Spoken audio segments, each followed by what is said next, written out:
आधुनिकता की दौड़ में प्रकृति दोहन अक्सर किसी विभीषिका को निमंत्रण दे डालती है। कंक्रीट के जंगल प्राकृतिक पर्यावरण को लीलते जा रहे हैं। कई प्रजातियां अब विलुप्त हो चुकी हैं और बहुत सी विलुप्त होने की कगार पर हैं। गौरैया भी उन्हीं में से एक है।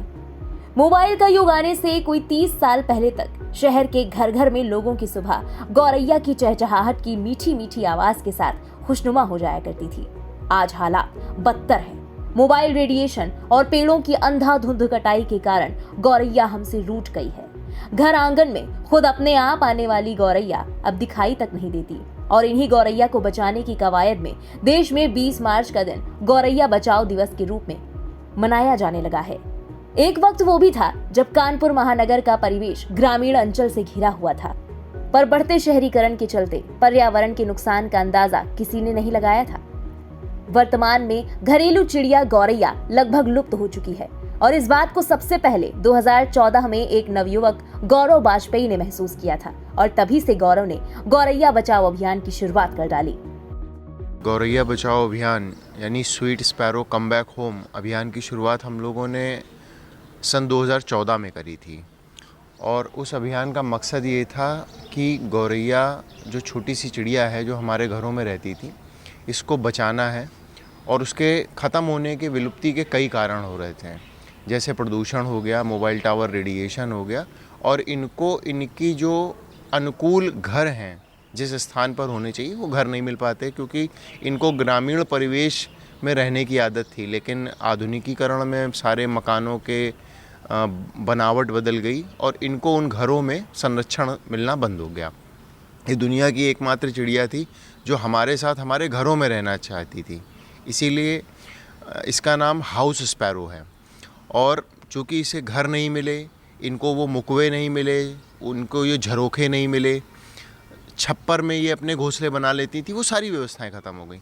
तो हम लोगों ने इनको आर्टिफिशियल घोंसले देना शुरू किया, जिसे इन चिड़ियों ने बहुत हाथों हाथ लिया।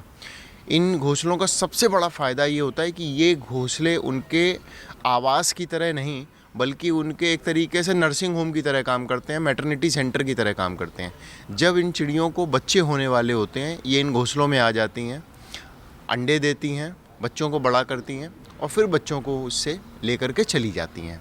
इससे सबसे बड़ा फ़ायदा ये हुआ कि जो सुरक्षित स्थान ना मिलने की वजह से जो ये घोंसलों के अभाव में चिड़िया के अंडे और बच्चे गिर के मर रहे थे, जिसकी संख्या लगभग 70% 80% होती थी।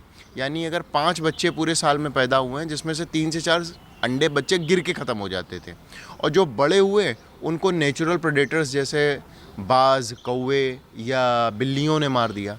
तो इनकी संख्या तो अगर देखा जाए तो इनकी करीब हर साल 300-400% बढ़ सकती है स्वयं से ही, लेकिन ये हर बार घटती थी 2-4-5% के हिसाब से।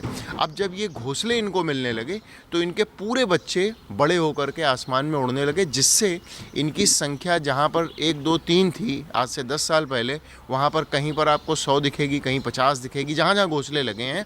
और झाड़ी वाले पेड़ों का अपना क्या देखा, इन्होंने इस पेड़ को मेंटेन किया है, ठीक है ना, मनोकामनी के। तो इनको पास में रहने को घर भी मिल गया, छिपने के लिए पेड़ भी मिल गए, और खाने के लिए दाना पानी की नियमित व्यवस्था लोग करते हैं। तो जिसके कारण आप इस क्षेत्र में देखेंगे गौरैया की संख्या अभी भी इतनी है जैसे कभी कम ही नहीं हुई थी।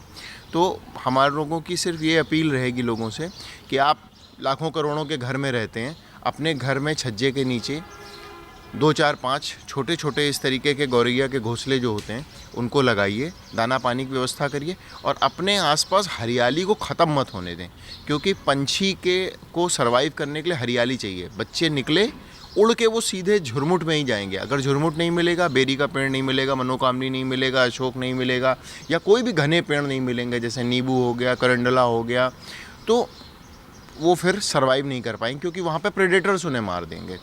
तो पिछले 10 साल में हम लोगों के इस प्रयास से, अगर मतलब डायरेक्ट बात करें, मैंने तो करीब 7,500-8 हज़ार घोंसले हम लगा चुके हैं, और संयुक्त प्रयास की बात करें जैसे आशुतोष हो गए, अजय हो गए, और भी लोग अब कानपुर में करने लगे हैं, तो कम से कम कानपुर में आज की डेट में 25,000 घोंसले लग चुके हैं।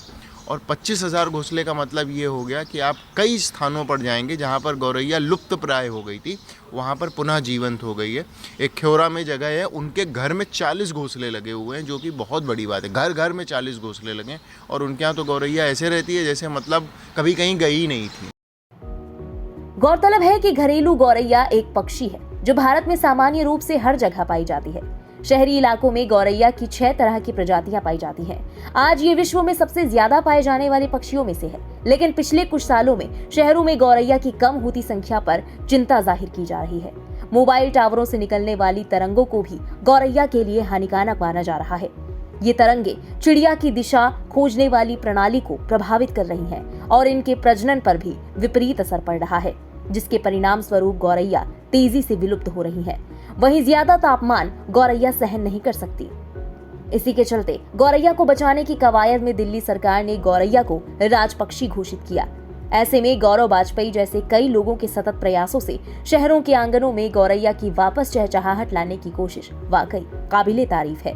ब्यूरो रिपोर्ट, इंडिया पब्लिक खबर।